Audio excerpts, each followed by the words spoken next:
We gotta have practice. Live. There we go. We're like, Refresh here. I think we're good to go here. We're gonna just play it as though we're live, even if we aren't. So Here we go. we're good. We're a go. All right. Hey, big day today, guys. Love this topic. I've experienced it myself, both as a part of it, and then also helping do it. So, but Nicole's got two friends and two colleagues that she's helped us out and brought them on. So she's going to go ahead and do the introductions and get us started. well, I'm going to introduce Jacob first, as he was the first person that we did invite. Jacob is a member of the Candor crew and has a very impressive background with brokerage, from anything from flatbed, obviously now to expedite. So he's done many different comp plans, dealt with many different employee concepts, issues, you name it. Even in the past 3 years, he's been with me. So I thought he'd be a great guest. But Jacob, if you want to just say hello and introduce yourself to everybody. Yeah, hi. Thanks for having me today. I really appreciate it. Name's Jacob Kosiara. I've been with Candor Expedite coming up on my 3rd year now. It will actually be next week. So once again, is from the beginning of my career, started in the flatbed industry, working on the asset-based side, moved over to brokerage around 2003. Went back to the asset side around 2010, and then back to brokerage again in terms of working in the automotive space and getting a little bit of an introduction to expedite. And then met up with Nicole back around 2017 towards the end of the year, and here we are, 2020. We were just talking about it earlier today about how time has really moved really quick, but also moved really slow at the same time. So it's been fun and interesting, and it's once again, just thanks for having me on today. Yeah.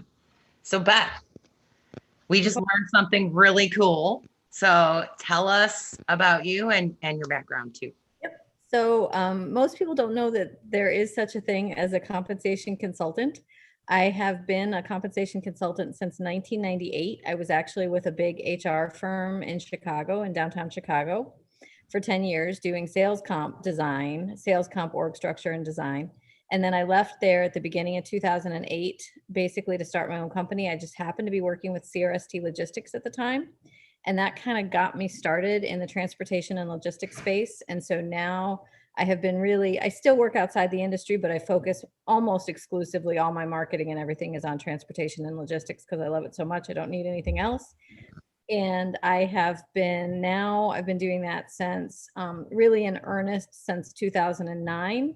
And I have now worked with over 200 transportation and logistics companies to help them develop their compensation plans. About 150 of those are freight brokers. That's really where I got started. And I actually have written a book on freight broker compensation. You can find it on Amazon. It's called Taming the Compensation Monster. Which we're going to share the link, everybody. Cool. You can check this out. And Jacob was the one who brought it to my attention. He's like, yeah, I have her book. I'm like, what? So very excited. We do have one special guest that I did not know was going to be joining us. And I'm super excited. Christy Nicole is asked to come on. Would love to have her on. So I'm going to bring her on right now. I'm super stoked. So I'm not good with surprises. I know. Look at this. Christy, I hope it's going to be joining. Somebody called me out for my V-neck. Not cool, man. It's a shallow V. So it says she's joining. So we'll just wait 1 second for her to join. But hey, this is what it's all about. This is the greatest part about it is, this group that we've got, great group. But, I'll bring somebody on like say a Pete Kemp, nobody knew who he was. And Tony's got people and he's been talking about, it's cool. We're meeting all these great people. Hi, Christy. Hi. How are you? I'm doing good. Hey, I'm glad I could finally make it. Yeah. Hi, Beth. Thanks for introducing me to this group, Christy. That's awesome. Thank you. We just did a round of intro. Absolutely. And I would love for you to introduce yourself to everybody. Oh, sure. I am Christy Knischel, President and CEO of Knischel Logistics in Pittsburgh, Pennsylvania. Is that all? Wrong. I have been saying your name wrong for a while then. I'm so sorry. Say again. Initial? I'm good. Initial. Initial. Very nice. Well, welcome. We're really excited about this topic today Thank you. of comp. So we have some great people on, and we just kind of go around. This is a very laxed environment. I mean, this is like I told Beth today, I'm like, it's called Hold My Beer. So it's just some great dialogue on, your experience, your education, and what you can teach other people. So, I'd love to kick it off. I mean, we have so much stuff we could talk about with commissions. I threw a thing out yesterday, and we got a lot of feedback from people saying a commission structure should be something a first grader should be able to read and develop. So from my experience in being in freight sales for many years, I've seen them all over the place. I've seen comp plans for operations people with hitting different metrics. There's a different viewpoint behind every reason why people put a metric in place on what they're trying to really portray to their clients, to their carriers, to everybody. So you want to reward people on different things. But I would love to start off and get some viewpoints from you guys in regards to, what are the common trip ups that companies come across when they're talking about comp plans from, the different structures on different sides of the company. So I'm gonna let you guys kick off and tell me what you think on what are those typical things that you guys see that are harmful for companies. Start with Beth there. We'll start Beth, go across the bottom. Okay. All right. So I would say like the simplicity thing is always the challenge, right? And definitely companies can way overcomplicate compensation plans. But oftentimes I actually see more long-term damage from plans that are too simple, in that it may just be, pick a commission rate, 10%, 15%, whatever on gross margin dollars. And that really is not addressing the company strategy. So for instance, right now, a lot of companies are trying to get more volume, more load count. And if all you're doing is paying on gross margin dollars, that's not necessarily going to drive more load count. So you have to think far enough ahead that you create a system that's flexible enough that it would allow for integration of different strategic initiatives as you go. Unfortunately, that does mean you're going to give up a little bit in terms of the simplicity that you're trying to get, but you get much better economic return and much better alignment with your business strategy. I agree with all of that. Yeah, I agree with that too. You got to have those different metrics for each role and job and account. I mean, type of account. Some take more work than others, and some don't. So yeah, and I like that what you said there. The volume compared to profit makes a big difference. That's been a really big trend that I've seen in the last couple of years since 2018. That's pretty cool. Lot of load count metrics coming into play.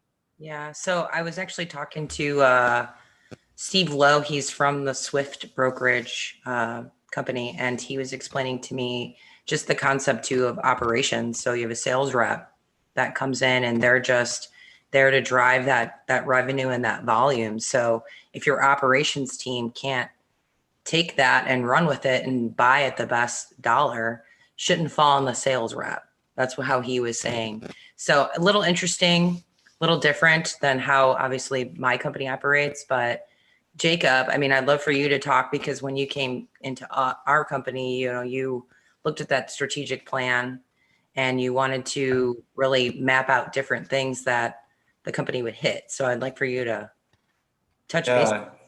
Yeah, so I think a few different things, once again, is making sure that you keep it simple, for your folks to understand, and making sure that they understand how they achieve certain goals and how it impacts the company. And I think that that's another thing too, is that they truly have to understand what the impact is to the company.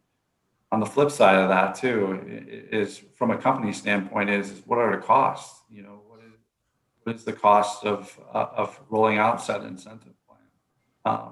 Because once again, if you roll out an incentive plan that doesn't necessarily, Beth just said it, doesn't align with your company's goals, you can really sink that ship really quick. And then what happens in turn is you're changing your comp plan at that point, and you're now offering a different incentive. And that, and from a sales perspective and an operational perspective, that's how you really lose employees really quick. When you start talking about the changes and the movements of it, because once again, is that that isn't a program that said person signed up for. Yeah. So Christy, for you, I mean, I know you've worked with Beth and she's done some, did I do something? There we go. I don't know if it's my connection or what. Well, I'd love to hear some of the obstacles that you've had being a business owner with comp plan with this type of concept as well. I would say from my company, so we have a truck brokerage, we have an LTL division, we have intermodal rail operations, pricing group, and finance group that we actually have comp plans for all of those along with our sales. And Beth actually came into our company because we were struggling, honestly, to figure out like, how do we motivate people, not just the salespeople, but like everybody else within the company to possibly do a little bit better job. Those people are negotiating pricing in all of the different areas. Even from the finance standpoint, there's certain things that we just picked up recently, which we actually haven't talked to Beth about, but we were trying to find a way to actually even incentivize our finance group, you know, maybe to collect money faster, certain KPIs and whatnot. What I can tell you is, going back to the whole margin and load count, Beth had put something together for us like that. And to be quite honest, I understand that operations might not always come through for the salesperson. The salesperson is always going to have an excuse or bitch and complain about that. But what I think that does is you want your salespeople watching that. And if they're close, say they hit the margin, they're close on the load count, you want them picking up that phone, calling that customer, getting those few loads so that they hit those numbers that they need to hit, whatever it may be, for it to make sense. I know we did bring Beth back in this past year. I know my CAO talked with her to, you know, maybe revise some of her plans, because I think you do have to look at them yearly and change them potentially yearly based on things that maybe didn't work or how the plan kind of came through. But I can tell you it's worked very well for our company in the sense that people are excited to see those numbers, and when they don't get their incentive check, we've had to have some meetings with people because they were kind of upset, like what didn't they do to hit that, what could they have done better to hit that. And I think it's really helped motivate everybody actually, and every department that we have. So and actually Beth also put in a plan for us so one thing we want our salespeople to do is bring in new business. So for them to bring in new business, she actually set up a bounty program to where if they bring in a new account, with each mode they have a different level and metric within, like say LTL, truck, and rail. They have to hit a load count and a margin number within 6 months. They hit those numbers, they get like a one-time $1,000 bonus. Each division is different how much they get, and it's all based on, you know, our averages and our data that we have. But to be quite honest, those salespeople, we make them track it. And again, like I said, if they're not going to hit the load count part of it, we want to make sure that they're picking up the phone, getting those few extra loads. Now, obviously, if they're close, I can make the decision to still give it to them, and usually I do. But that has actually driven more new business into my company just by providing an added bonus for new business, and making them kind of be a little bit more aggressive in the first 6 months. One of the questions I always hear is, on a sales rep, should it be a constant replacement of business? Should there be an end to their commission? Should it be wrapping up, say, in year 2 and a decreased percentage? So, I mean, Beth, what do you think in regards to, what do you call that, a waterfall effect? Declining commission. Yeah, I'm going to give the classic consultant answer, and you guys can all cringe, but I'm going to say it depends, right? And it really does depend. It depends on how you define the sales role. So some sales roles are a hunter-farmer combination, and unfortunately, the word farmer gets kind of denigrated, and farmers can actually be the most valuable resource in a company. Agreed. Yep. So, and can end up managing the bulk of a company's business, right? So to me, farmers are an incredibly valuable role. And there's a lot of companies that do a hunter-farmer combination, right? So they have a role that is supposed to go out and get new customers, as well as then manage those customers on an ongoing basis. in those kinds of roles, you would never sunset the incentive for that business, because you want them to continue to pay attention to those customers, to find new lanes and locations with those customers, to increase your margin percentage, all of that kind of stuff. If you've got a handoff, right? If you've got a sales role that's really predominantly a hunter, and I see this a lot in managed trans, where it's go out, get the contract, and then hand it in to an operational team, and there's really nothing left to sell. So in that world, then you would have some sort of a sunsetting attribute to the compensation plan. Although you can still do kind of a combination where maybe they get a commission for like the first 12 or 18 months. And then you have an overall, a second component in the plan that's based on like their total book of business that keeps track of everything that they've ever touched. And that's more of a quota bonus. So there's different types of incentives that people can do. And I think a lot of people don't even realize that. Like they just think commissions, that's all they know. And commissions are a very particular thing. It's when you're paying a percentage of revenue or a percentage of gross margin. That's the technical definition of a commission. But you can do quota bonuses, you can do bounties like Christy mentioned, you can do tiered tables, you can do linear incentives. I mean, there's literally hundreds of different things you can do. Matrices are really popular with my clients. And you don't always have to deliver the compensation in the form of a commission. So you can, and you can do that in combination with some other things. And that creates a lot of balance. So commissions are wonderful things. They're very motivational, but anybody who's ever tried to sit down with a rep and tell them that their commission rate now has to be reduced because the company's improved the TMS system and added support resources, you know how well that conversation goes. So they can be very risky as well in terms of making it so management really loses control of the compensation plan. That's exactly what we went through. So we had a cradle to grave setup, originally, and there was about 3 or 4 of us that were really going out. I mean, hunters and farmers, right? Growing the accounts, landing new accounts. And, there was, from a company standpoint, they're looking at it as, as I landed more accounts, my inside, no incentive to give that to anybody. We brought in more people, but like, I was going to hold on to it. So we weren't getting the most out of it. Right. So that's when as we grew, we had to go get a new office for more space for everybody. And that's when we did the whole transition. So there was 3 of us that were like kind of the top producers, and that's a whole nother discussion, going from a producer to a manager. But, and we changed the commission structure. So it went from, what we knew, which was of course a little bit higher and then we went to divisions. There's account managers, carrier sales, and it was tough. It was especially when you're just kind of transitioning to, we'd already been leaders, but really managing those people.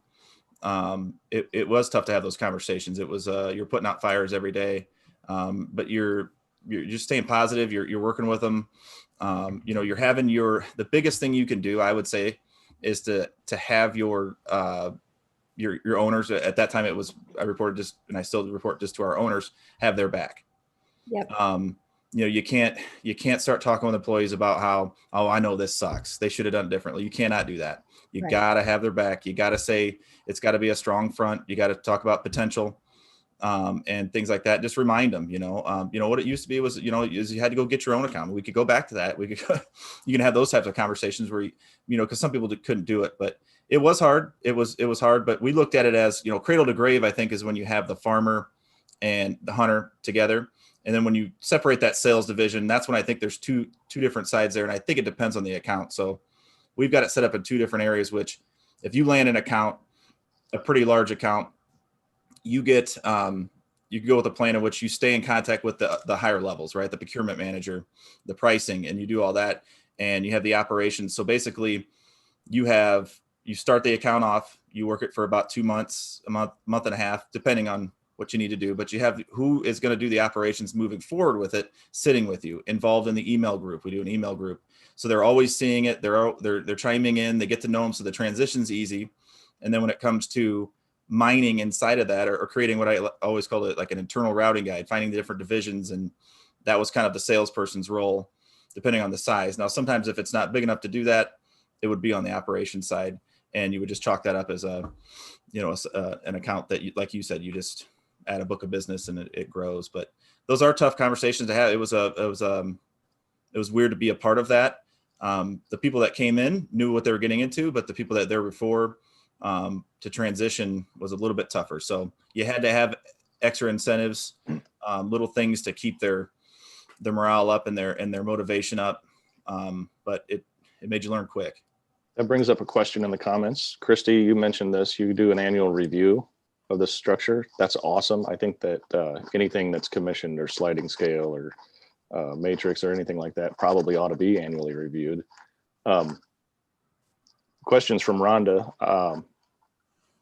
When there's a change in the commission structure, it can become a turnover issue. Can somebody mention how often and why do companies change the structure? So have you guys seen this becoming a turnover issue? TJ, you said it was a tough conversation. I mean, are you losing people over compensation structure change? At the end of the day, the people that we lost, we were going to lose anyways. The people that we lost weren't bought in. And when you have a cradle to grave type commission structure and you start to grow, you have people come in with a lesser role making that same commission. And so it was easy for them to make money when really weren't working that hard. And so that's that middle ground that you hit, that when there was 10 of us in a room slinging freight, right? We were up all night. I mean, we didn't have a track and trace department. It was everything. I had sheets next to me in my passenger seat, just with all the loads, just in case somebody called, I can look it up and see the driver and stuff. It was one of those types of things. And then as you grew, you had all the accounts, you were having people help you, but they were coming in, they were sliding into accounts that they didn't land, making the same commission. It's a tough one to look at. So the people that understood it and got it, ran with it, did great, and are now, a lot of them are pod leaders. As we grew, we actually divided into pods. But the ones that we lost, really most likely we're going to lose or weren't bought in, I guess you'd say, in the first place. So Christy, I don't know how you feel about this. I mean, for myself, being an owner too, I'm very transparent with my team, and Jacob, definitely runs alongside of me with that same mentality of talking to our people. So we've done some recent things. We've added people to our staff. We're growing. We're trying to do all these different things. Do you think by being transparent with bringing people on and kind of breaking up the roles, I mean, it's very common knowledge that when companies hire, there's more cost involved, but we talk to our people, consistently, so they know that, what we're trying to accomplish and what the opportunity is. Do you talk to your in regards to everybody and, telling them these different things of additional cost and stuff when you're changing plans? Yeah, we're very transparent about why we would need to change a plan. I would say for the sales team, it's more about budgets, because we have it based on a budget, and some of them don't have ceilings where they're hitting 200+% of their budget, making a lot more money than me, which is great. That's what I want. But we also want them to grow, so we'll up their budget a little bit the next year. So a salesperson might feel like, oh, you're kind of knocking me down a little bit. It's like, no, now you have an opportunity to make even more, but we need you to bring more in to kind of keep them motivated too. So we don't up it too much, but we have those discussions with our operation teams. The majority of everyone has a really good, decent salary, and then this is just above and beyond. I don't know of any company out there that's actually doing an incentive plan for their intermodal rail group dispatchers or their pricing department. The LTL group, same thing. But I can tell you that it is working for us and it is driving numbers. And when they don't meet them, a lot of people are upset because they want to know how can they, obtain it and reach that goal if they didn't reach that goal.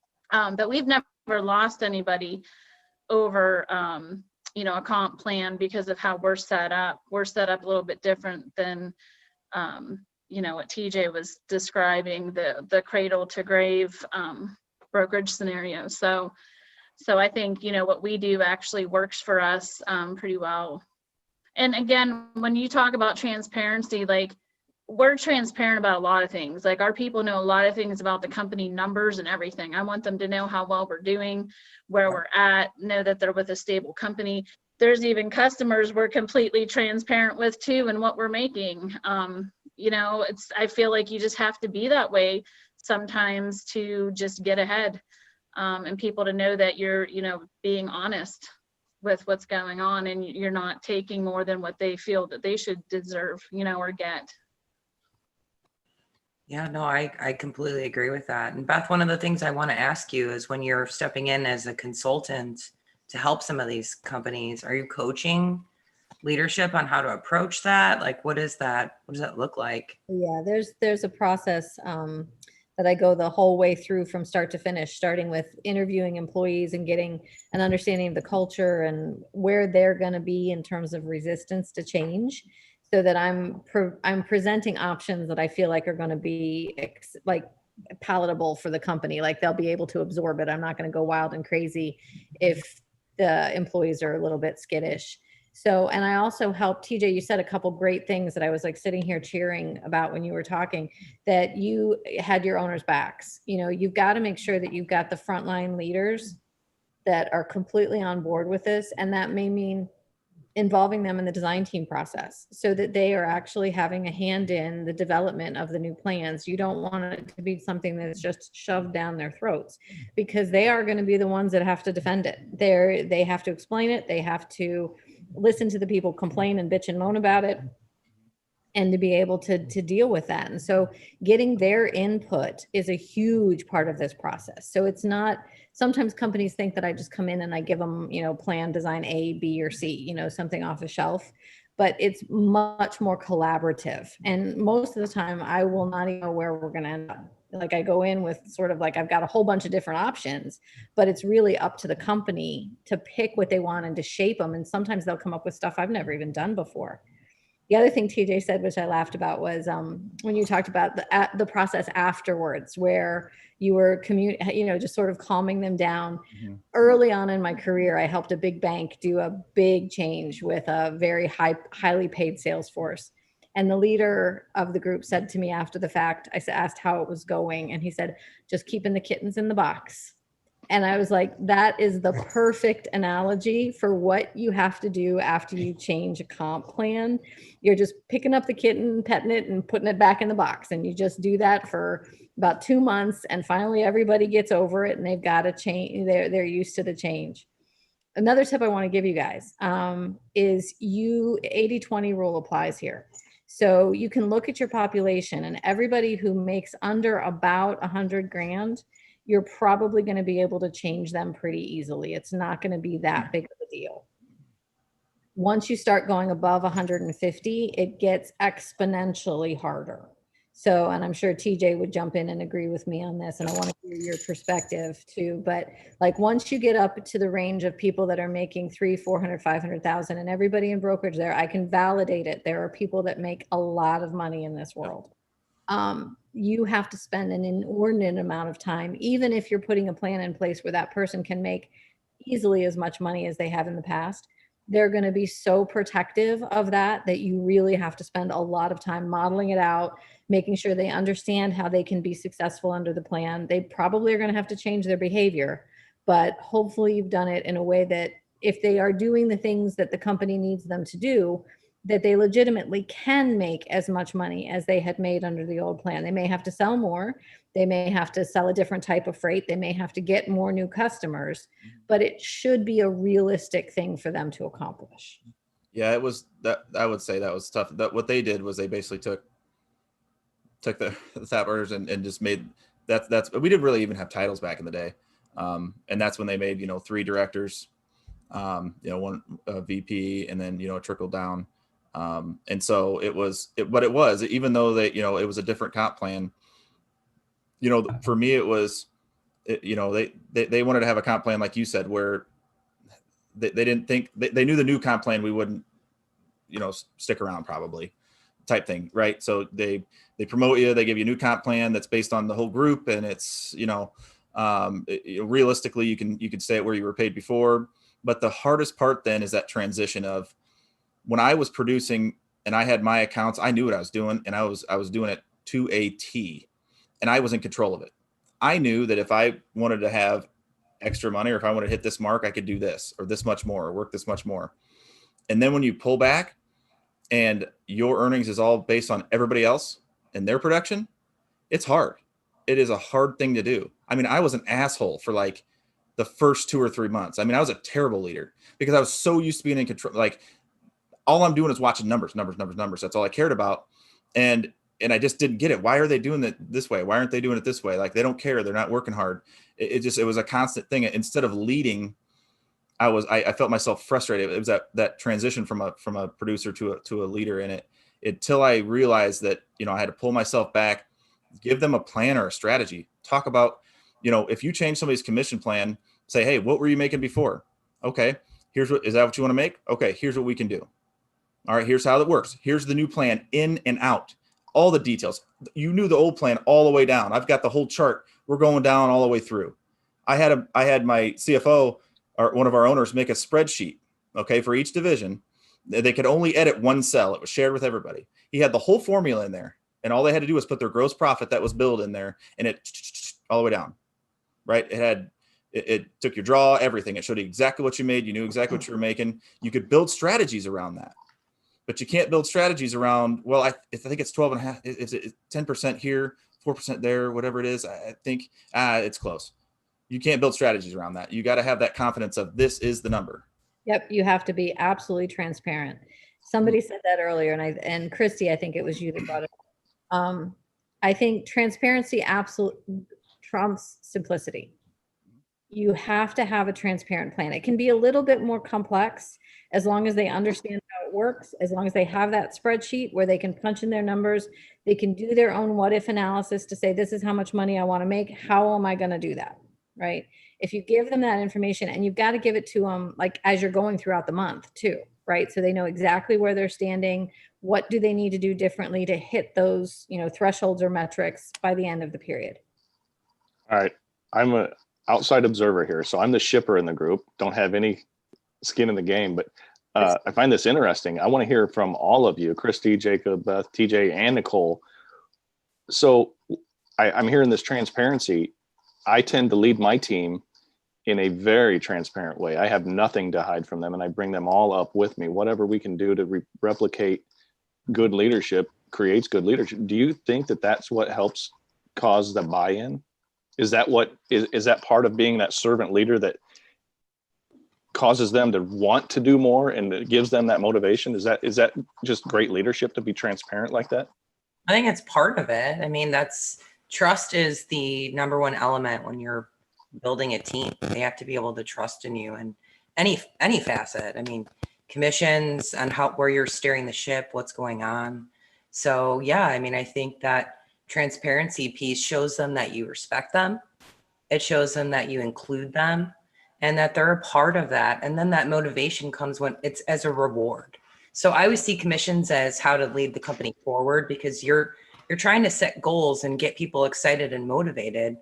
But I also see it as an appreciation thing. I don't know if that is not a way to view it, but I do, where it's create extra bonus, create extra things to say thank you for people's going above and beyond on certain things. So yeah, I think. Isn't that similar to paying a truck driver by miles?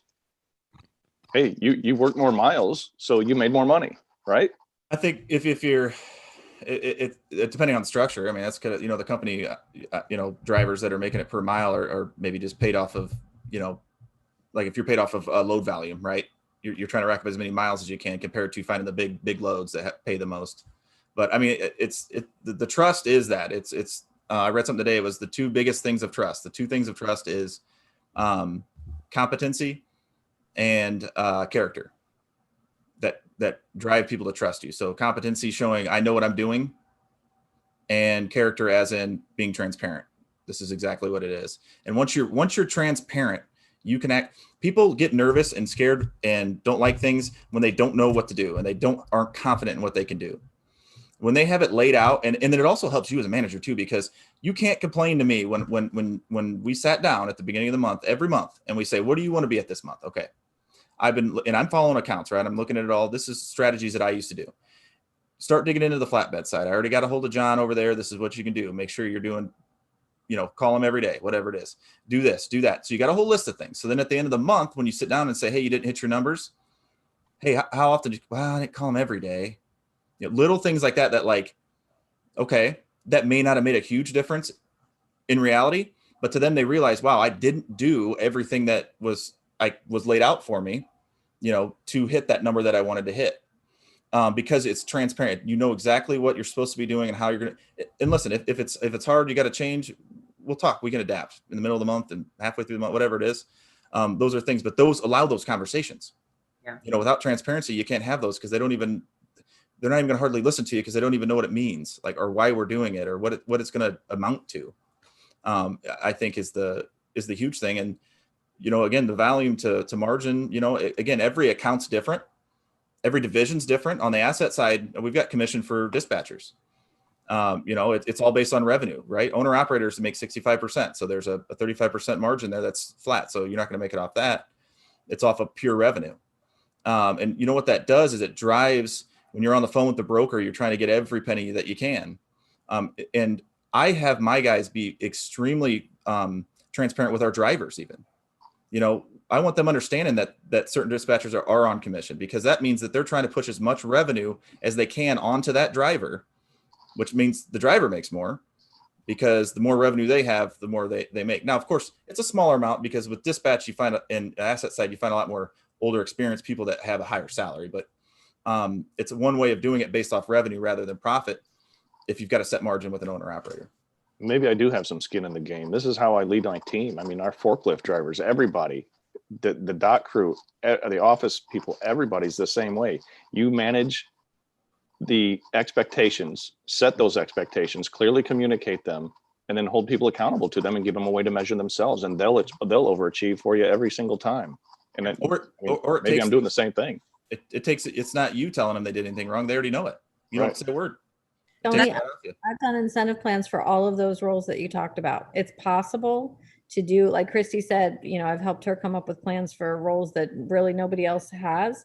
But if you spend a little bit of time thinking about it, you can come up with incentive plans for all of those types of roles. You have to go about it differently when you're talking about like accounting and IT and marketing and those kinds of roles. And obviously forklift operators are different. But no damages, reward off that. No damages, exactly.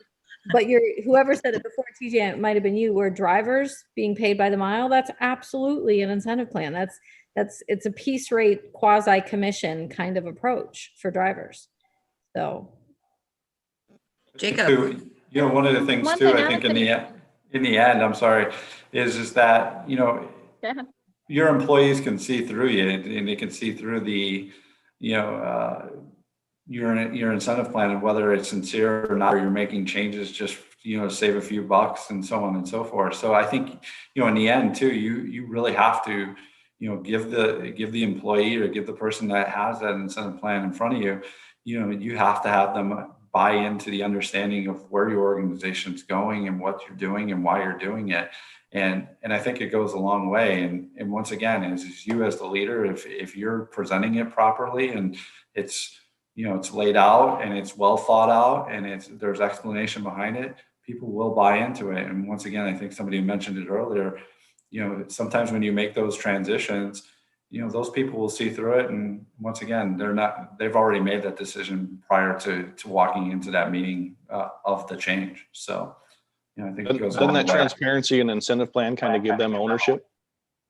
Absolutely. I mean, once again, I think we talk about it with our folks all the time is what are some of the things that they enjoy working, here at Candor? And I feel like I own a piece of the company. I mean, they don't necessarily do that, but once again, that ability to do what you need to do on a given day and to do what's necessary to make sure that we hit our goals, as long as it falls within the values of the four walls in the offices that we have, then by all means do it, and I think once again, you hit it on the head. I mean, it gives them ownership, and that makes people feel good, at the end of the day.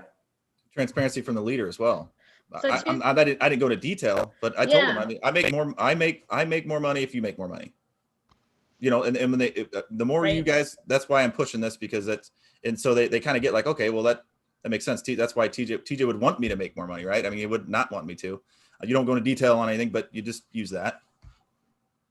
Christy, what were you going to say? So a couple of things Yeah, a couple of things I was going to say was, so we had the incentive plans that Beth worked with us for all our groups that I mentioned. Now the finance group, she did not, but the interesting thing was the finance group was doing and paying out those plans. And it was kind of like, well, why don't we have a plan?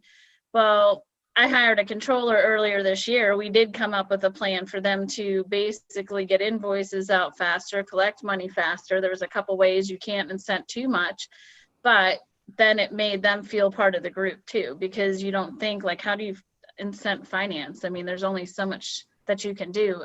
And then another thing I want to talk about the sales side of things is, one thing is we work with a sales consultant with my sales group because I run the sales team, but obviously I don't have a ton of time to work with them anymore because I'm just way too busy. So one of the things he holds them accountable for is he wants them to also, not only the incentive plan we have, but like almost part of their pay and everything is based on the behaviors. And I think TJ was talking about this. If you're doing the behaviors that you're supposed to be doing, like making the phone calls, doing the emails, doing the visits, then you should be seeing some kind of return. When you're not doing the behaviors, then you're not going to reach your goals. And that's something that we push hard with our salespeople. So is that a KPI that's measured that you guys follow through your CRM, or how do you keep track of that? It is a So that is a KPI that we're actually been tracking since I brought this guy. He has his own company, but I'm paying him to kind of help me run the sales team right now. So he's doing meetings with them and they have to fill out weekly sheets. And then the information that they fill out on the sheets have to match the information that's going in the CRM because he's watching that. Because sometimes we were finding that they're putting on there that they're talking to these customers this week, but then some of them aren't even in the CRM. The notes aren't in there. Like, are you just like making this information up to make it look like you're doing it? Like, what's going on? Or if you're doing all this activity and you're not bringing in money, like what's going on? I mean, you can't be doing a ton of activity and then nothing happens, or at least you're not doing it right. So yeah, I mean, the guy that I brought on to help us with that, he's actually keeping them accountable. The hardest thing was a lot of these people have been around a long time and they're seasoned salespeople. So, you know, the unfortunate thing is the ones that are successful, you know, they're successful sometimes because they have that ego and they think they know it all. So they don't want to change and do some of these things that we haven't done, because since the sales team is small and it's under me, I kind of put it out there to them like, hey, you know, I trust you, do your job.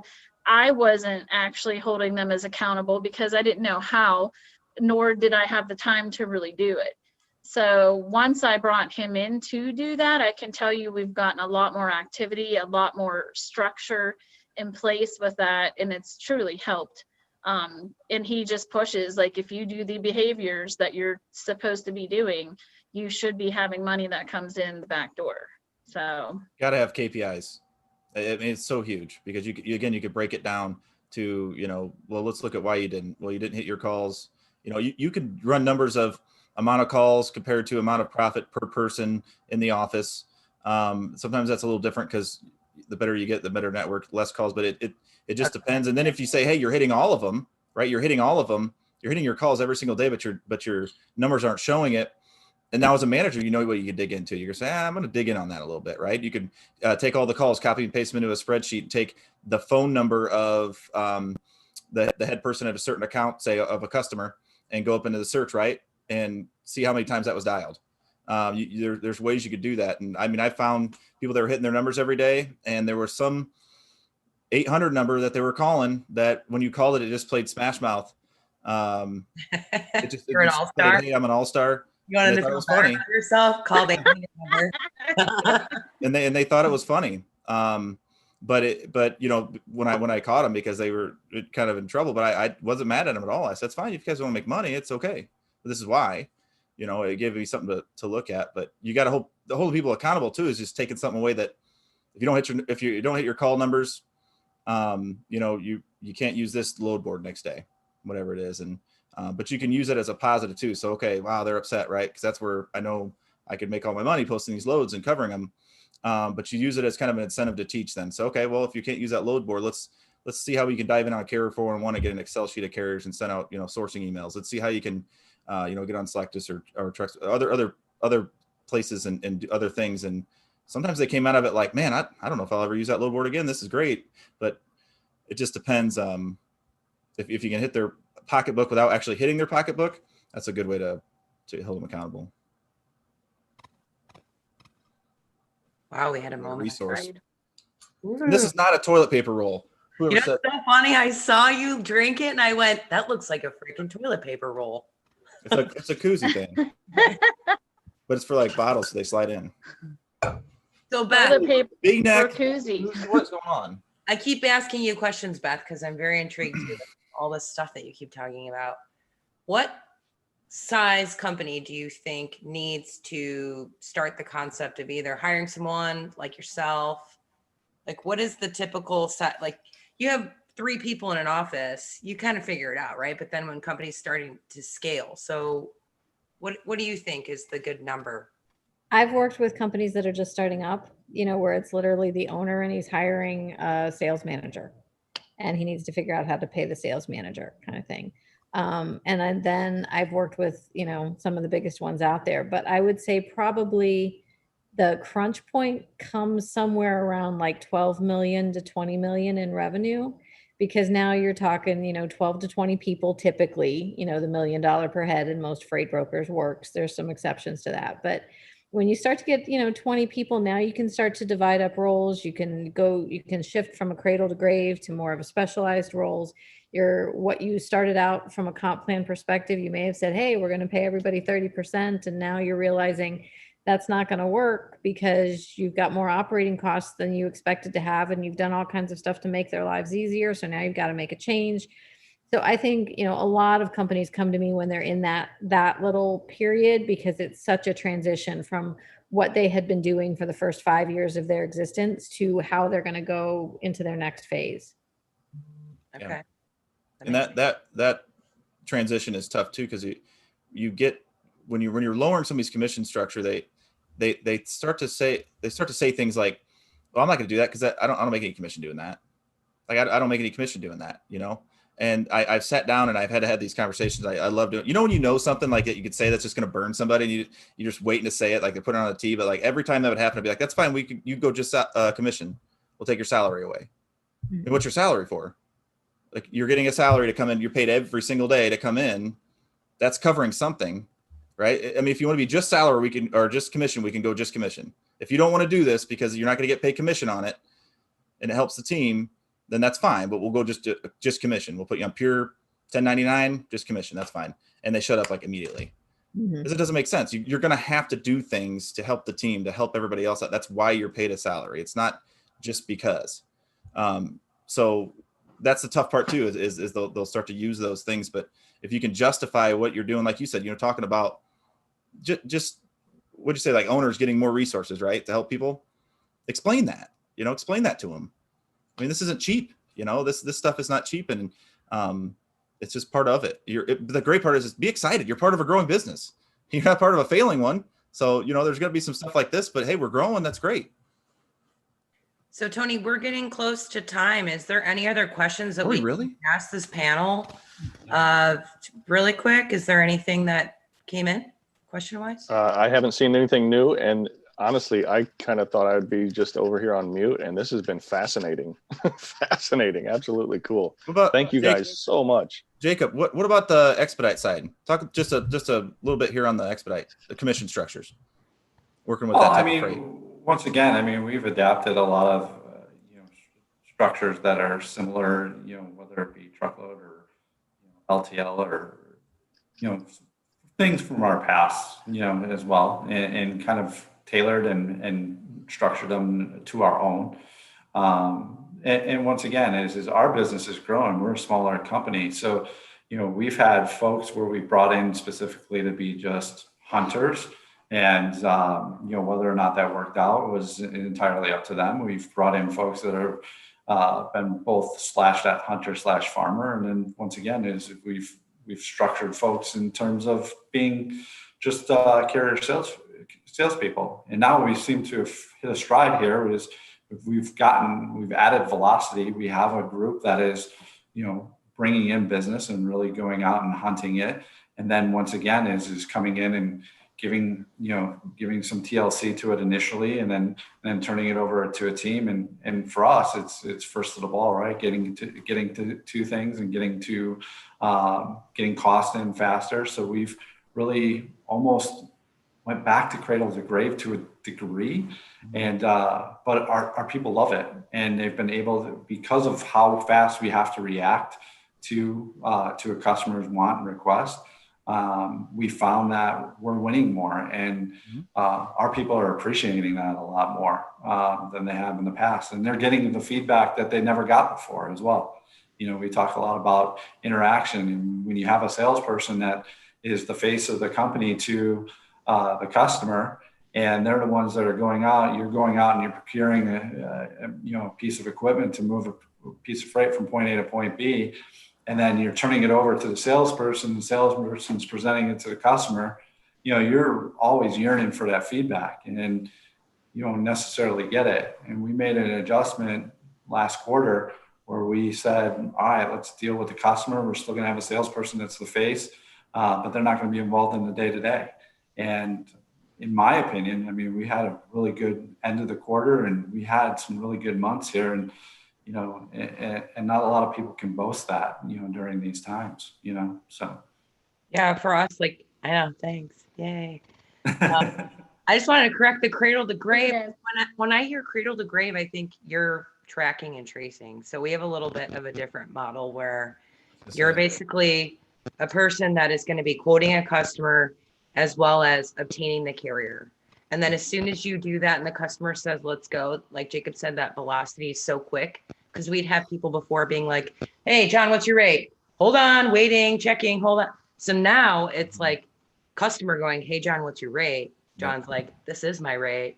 And then it gets booked, and then John turns it over, and then John's done with it too. So everyone's really just selling a segment of our business, and then all the track trace, the actual booking of the shipment, all the carrier compliance goes to a different team. I was gonna say that would be the diff with the expedite stuff. For every rep you have over there, you got to have, because it's not just leave at 5 and answer your emails in the morning. It's, hey, 2-hour updates, whatever it is. There's just that little bit more overhead of the tracking through the night, overseeing, not shutting a plant, whatever it is. That does that play a role? Obviously margins are also higher too. Higher risk, higher reward, but having that extra overhead tracking through the night, having that in the cradle to grave play a role when it comes to commissions. And well, that's what Jacob's been great with looking at, like he said in the very beginning, was knowing what your expenses are, because you can only give a certain amount out to people. The company has to thrive and keep money within it, so that way it can even hire more people. So it's just looking at those, what's your main nut that you can play with? What can you give away? How does that look? And keeping those expenses in check. Yeah, from a leadership standpoint too, is going back to the employee and having them understand that as well. We go two ways, right? We don't want, from an employer standpoint, is going back and saying, you got to work 24/7. You have to track this. You're going to have customers that are going to move. You're going to have a customer base that's going to be moving freight on the weekends and at night and through the night, et cetera, et cetera. Yep. When that happens, the employee will say, all right, Monday through Thursday, I'm going to go and I'm going to bust my butt to get as much freight moved as possible. But Thursday nights, I have this podcast that I'm going to be on, or video that I'm going to be on YouTube, and I'm not going to move freight. I'm going to take that night off, et cetera, et cetera. So, once again, we've stated to our people as well. It's just like, once again, we have people that are coming in on the weekends. We have people that are going to be taking freight or taking calls in the middle of the night, and there's a cost associated with it. And once again, while we do ask our people to do some work, after hours, they can appreciate the fact that there's somebody that's got their back. And, I think that's a lot about what a team is. I think one thing I want to touch on real quick too is the non-revenue producing roles, and how important they are in getting them on your side. I know when you're making commission and you're pushing for commission, that's all you're thinking about. There's people in the background that are helping you, that are doing things, whether it's a CSR, track and trace, that play a big role, and they know I mean, people talk, they know what you're making, they know what you're doing, and they know they're not getting a cut of it. So, you know, I used to get gift cards for people in track and trace. If they, you know, I'd find somebody that was good, that knew my customer or whatever, they could follow it through. Even with the teams, like with the commission team. So there were certain people that just had certain accounts. They just did. So they had certain account, and you knew the revenue and profit was going to be higher. You know, there'd be somebody just absolutely grinding their butt off, but they just don't have that type of account yet. And so I used to run numbers, and it was based on increase. So whatever your percentage of increase was for load count, there was load count, profit, revenue, things like that. And so it was all about increase over the month. So you may have a huge account, but you may not really have much increase because you're about the same. But if you're increasing, you're always improving. And it was a $10 scratch off lottery ticket. It was the biggest thing in the world. Every month we'd sit down and we'd run who had the biggest increase in load count. And it was just everybody's clapping, going nuts. Oh yeah. 10. How pissed would you be if someone won $1 million? I got lucky as hell. Like the first 3 months, like 4 or 5 people won, like one won like $50, one won like 30, 40. So it was like this huge thing. Yeah. But that small $10 gesture, like, kept people pushing forward, like, you know, understanding that, hey, I want to get an account like that. How do I get an account like that? You know, and when you put a little scare in them and say, hey, listen, that's what got me selling was, hey, you know, you're killing it on these accounts. You're making good money. They could go away tomorrow. Like you could lose this tomorrow. It's like, oh shit, I better get a pipeline going. And that's when you start hearing people ask questions. TJ, how do I sell? How do I reach out to customers? And that's when you know you got them. And I was going to say, TJ, we give incentive to our track trace people. Mhm. And it's based upon how many shipments they're track tracing. And we probably could go a little bit further because we get a lot of customer love. So we'll get like awesome. We got one today. Awesome communication, blah, blah, blah. And they should get bonus because it means they followed through every single step of the way to make sure that customer is completely satisfied. So it's not a huge number, but what it is a percentage of every single thing. So it does add up to a couple $100 a month to people that are in track trace, and they love it. And so I'm excited for that whole team aspect. Because when we get new customers, Jacob, our track trace people are like, yay. Yeah, they get excited over that stuff. And I think once again, it's just understanding the cost of your business and what you can afford to do. And once again, is setting that metric to that team and saying, all right, here these are the milestones that we have to hit. I'm measuring you up against that. If we get a certain percentage of you hitting that, then yeah, you've qualified for an incentive, and it's based off of what the organization produces, you know. And once again, and that's how you involve everybody. And I think Tony mentioned earlier about how do you get up, you know, all the other folks that are, you know, within your team to do the same. It's once again, it's those simple things. You got to understand where your costs are and what you're going to make and what you can afford profit out of that profit, and reward people for it. And they appreciate it. Well, guys, we're at time. I mean, One of the last. I'm sorry, Christy, go for it. That's right. I just wanted to say one last thing. We're set up different than how you all are set up in our truck brokerage because we have salespeople that are already bringing in the freight. So we have our team split up by, we have the people that are booking the carriers, and then we have the customer service tracking team. They have different incentives based on the customer service carrier tracking team. We want them to build those relationships. They're taking the orders in, they're working those relationships with the customers. So those are the ones that if they grow that business, they get incentivized, but they're also responsible for basically, we want them to take ownership. So they then are on the asses of the carrier group to ensure that they're covering the freight that we're getting. So we had to do ours a little bit different because of how we are set up. They're not doing the cradle to grave. We used to do that at times with certain accounts, but we've split it up that way because we felt it was more efficient, and it works a lot better for us now where we're at. Yeah, we're split like that. We're split like that too. We used to be cradle to grave, but who said it earlier about account managers not making, or whatever it was, compared to carousels?